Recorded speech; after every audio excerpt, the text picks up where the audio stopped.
सभी मित्रों को नमस्कार। ध्यान के बारे में आप तक पहुंच नहीं पा रहा हूं, पर कुछ चीज़ें जो सरल सरल सी उनको करे बताने की मैं कोशिश कर रहा हूँ। ये एक ऐसा विषय है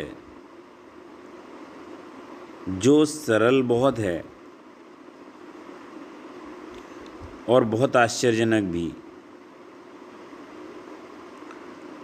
लेकिन हम उसके बारे में जानते नहीं हैं तो हमें वो कठिन दिखाई देता है। एक बहुत अच्छी कहानी है। पहले के ज़माने में वीणा सबसे पुराना यंत्र हुआ करता था। जो लोग बजाने जानते थे उसके लिए वो बड़ा कीमती है। जैसे किसी चीज़ को हम समझ नहीं पाते तो वो हमारे लिए घर की मुर्गी दाल बराबर, एक कथा सुनी होगी, वो वैसे ही बनी रहती है। या जब तक कोई उसके बारे में हमको एहसास कराता है तब तक बहुत देर हो चुकी होती है। एक घर में एक पुराना वीणा का यंत्र था। बहुत सारी पीढ़ियां गुजर गई थी पहले से। कभी उनको परंपरागत ढंग से कोई बजाने वाला रहा होगा, बाप दादाओं से चला आ रहा था, बड़ा यंत्र था, लेकिन उसके घर का कोई व्यक्ति उसे बजाना नहीं जानता था। और किसी ने कब बजाया इसकी याद भी घर के लोगों को थी नहीं।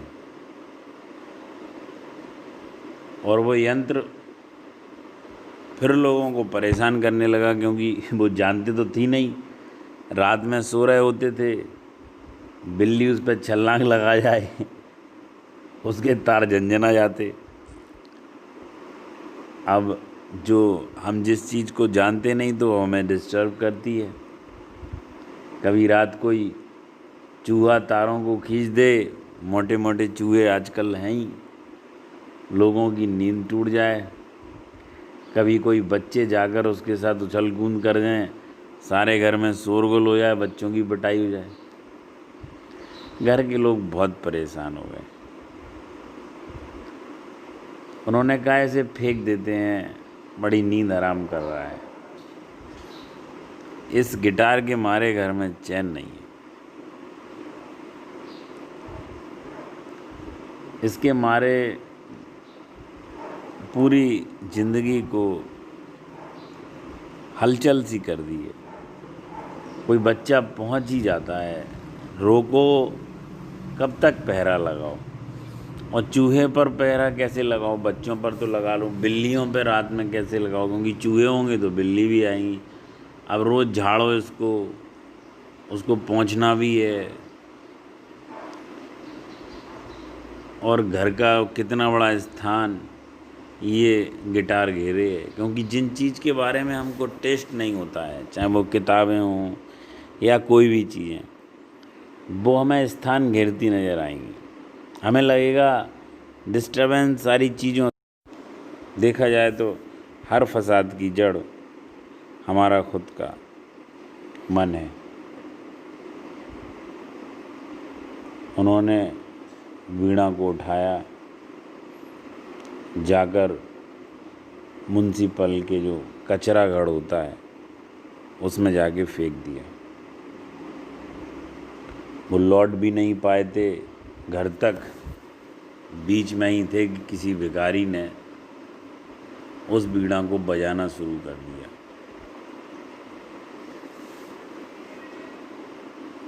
वहीं से वापस लौट गए, भीड़ लग गई। लोग गिटार की उस मधुर ध्वनि, जैसे पंडित रविशंकर बजा रहे हों, ऐसी ध्वनि वो भिखारी बजा रहा था। मेरे पास भी एक रामायण की चौपाई लिए एक भिक्षु आए थे, वो चौपाइयों में बड़े पारंगत थे। मैंने उनका वीडियो बना लिया, मैं यूट्यूब पर भी डालूँगा उसको जब मौका लगेगा। याद आया इस बात से। बड़ी अच्छी चौपाइयाँ और वो मंत्र के साथ बजा रहे थे भिक्षु, आटा वाटा मांग के अपना पेट पढ़ लेते। वो वीडियो मैं डालूँगा। तो भीड़ लग गई, लोग मंत्रमुग्ध हो गए। ऐसा संगीत बजा जैसे सदियों में कभी किसी ने नहीं सुना हो। अब उनको समझ आई, घर के लोगों को हमने कितना बहुमूल्य और कीमती संगीत फेंक दिया। जैसे ही वो संगीत पूर्ण हुआ, उन्होंने झपट्टा मारा और भिखारी से कहा कि हमारा यंत्र है ये। भिखारी ने कहा बिल्कुल गलत कह रहे हो आप। जो बजाना जानता है, संगीत उसका होता है। तुम इसे फेंक चुके, तुमने एक बार अपना काम पूरा कर दिया। तुम इसे फेंक चुके क्योंकि सदियों से वो तुम्हारे पास था, पर तुम उसको समझ नहीं पाए। तुमने उसका घोर अपमान किया। सदियों से वो तुम्हारे सबसे करीब रहा, पर तुम उसको समझ नहीं पाए। जो समझ पाए, पागलों की तरह वो उस वीणा को पाने के लिए दौड़ पड़े। ध्यानी की भाषा नहीं है। और जो मेडिटेशन करते हैं वो उसे व्यक्त भी नहीं कर सकते। ऐसे समझो कोई मैथमेटिशियन है, उसकी दुनिया बिल्कुल अलग है और एक कवि की भाषा बहुत अलग है। हो सकता है रिस्पेक्ट मिलती है मैथ्स के टीचर को या मैथमेटिशियन को,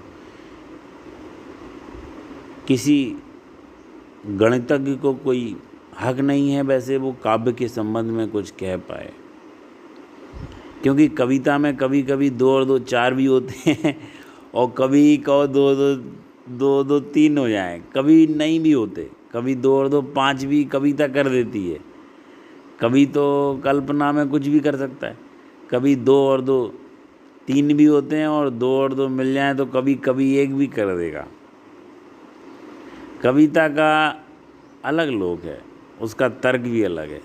हृदय के अपने तर्क होते हैं जिनको मस्तिष्क का अनुभव करने का कोई रास्ता नहीं है। गणितज्ञ को कविता के संबंध में कहने का कुछ हक नहीं है, ना कवि को गणितज्ञ के संबंध में कुछ कहने का हक है। दोनों बातें हैं। ऐसा अक्सर हुआ है कि ध्यानी थोड़ी सी निंदा में पड़ जाएं, वो चीज़ों के बारे में कुछ बोलते हुए आपको नज़र आए, लेकिन उस संबंध में कुछ उनको कहना और समझना दोनों में असर होता है, दोनों में ही फ़र्क है। वो कह नहीं पाएंगे। अभी लोगों ने पूछा एक बात और कि यूट्यूब पे कुछ शास्त्रीय संगीत भी हैं, कुछ झरने की आवाज़, चिड़िया की आवाज़, जैसे हम प्राकृतिक रूप से रिकॉर्ड करते हैं, तो उनका हम उपयोग क्या ध्यान की तरह कर सकते हैं? हाँ, बिल्कुल कर सकते हैं। उनका उपयोग हम ध्यान की तरह कर सकते हैं और आप कीजिए भी, आपको बहुत फ़ायदा होगा। ईयरफोन लगा के रात में सोते समय आप करें, आपको गहरी अनुभूति होगी, वैसी अनुभूति होगी जैसे आप किसी आश्रम में पहुंचते हैं। ज़रूर करें, बहुत ज़रूर करें, लाभ होगा। नमस्कार।